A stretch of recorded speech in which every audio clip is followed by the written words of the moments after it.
Yo, what's good? It's your boy Kid Ink, rocking with the family over here, Splash Mag, man. You already know, alumni's in the building. Stand up. Hey, herzlich willkommen beim Splash Mag. Heute hier in Berlin mit Kid Ink. How are you? Good, man. Chilling, man. Yeah. Excited to be back.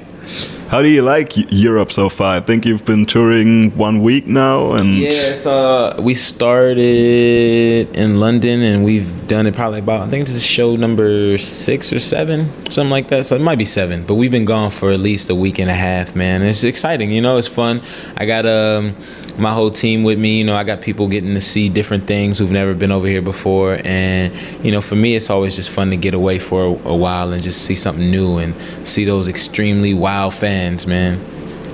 yeah, especially I think Germany is has one of your biggest fan scenes, right? Like, what do you think about that? I think Germany's like my #1 spot out of the States, so you know, it's pretty dope. I think it's a good look, you know, to be, you know, winning is something that you don't know why, you know, except that you're just doing you and continuing to strive. I'm not really doing anything extra to, you know, get in Germany, more so than just being myself, and people are really just a fan of just the music and the lifestyle, and it's pretty dope, man. Now, getting to talk about your music, you released a few months ago your EP Almost Home. Yes.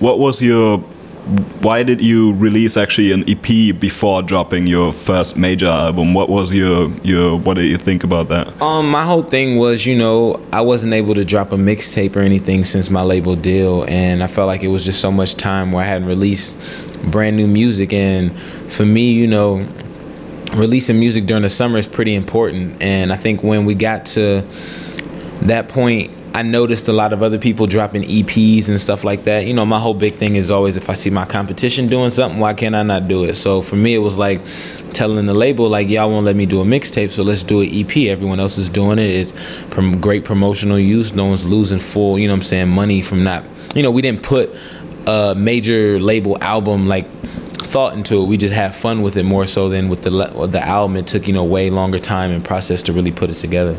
Yeah. And now in January, your album is dropping, My Own Lane.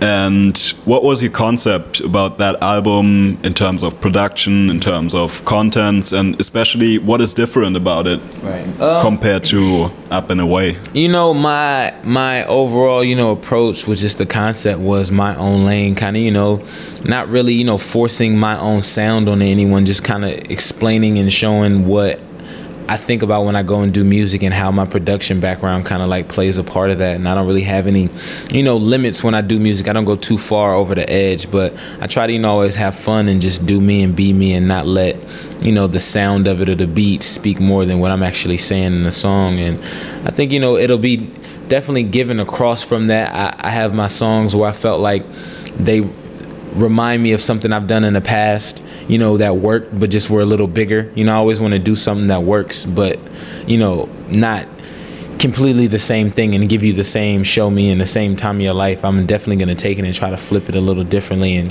but, you know, with the same producers and the same, you know what I'm saying, features kind of to the extent, you know, and just keep it from there and just show growth. Mm-hmm. And in terms of production, you have the background of production as well. Like, how did you took part of it? Oh man, I take part as just being a producer. I think, you know, being a producer is being in the studio and sitting at the engineering board and really working the music, you know, from vocals all the way to the beats, whether it be me chopping up and screwing and moving around vocals, or chopping up and moving around the beat and taking claps out and adding stuff here and moving this section to the right and moving this drum section here. I feel like, you know, I don't want to say I'm just taking production credit and beat making for anybody, but it's like I definitely add my, you know, sounds and move other people's stuff around sometimes just to, you know, build structure. Some people know how to make beats but don't know how to structure a song. Yeah. And what interests me as well is, like, you have worked with Meek Mill, with A$AP Ferg as well, which are like contemporary, well-known artists. Like, what else in the American rap scene do you like right now? I mean, I just like that, you know, the rap scene is just original more than anything. I think everyone's just coming out of a shell of being themselves and not really worrying about, not that they're not representing their cities, but they're not living under like the stereotypical, you know, city ideas where, you know, whether it be the West Coast stereotypes or, you know, the stereotypes A$AP Ferg might get from being from Harlem and, you know, Rocky and stuff like that. And people always not initially familiarizing you with your city because of your sound, which is, you know, something I feel like all cities and regions have to break out of, so they're not, you know, so they're more worldwide and everyone respects them, not just from being from their city, but as an artist. So actually, when you talk about that, these terms, West Coast, East Coast, musically, do they still make sense to you? And do you think they affect your music, like being a West Coast artist?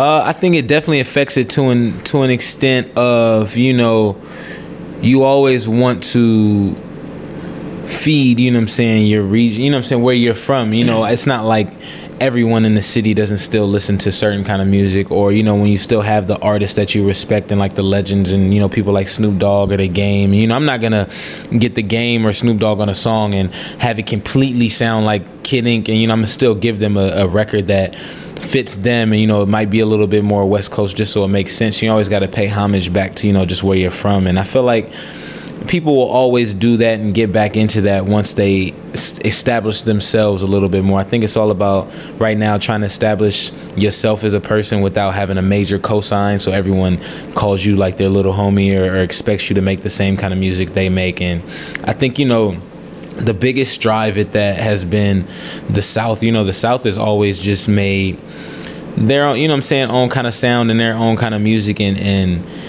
I feel like they always aren't afraid to switch it up and try new things and sing and do all, like, over the same kind of beats or have the same type of, you know, lyrical content, but just try something different, man. I think everyone's kind of learning from different people in different areas and bringing all the, you know, sounds together. Yeah. And one thing, do you have one personal classic hip-hop album, actually? I say Jay-Z's Blueprint might be one of the best albums, you know, ever made, just on a, coming from, you know, an artist and a producer standpoint, to where, you know, every record on there was hot, not just because Jay-Z was rapping, but because the song itself and the production and the way it was put together front to bottom was, you know, a structure. It made sense. It wasn't like all over the place. One song didn't come on after the next one. You were like, why did they do that, or why did they put that song here? So I felt like that's a great one, yeah.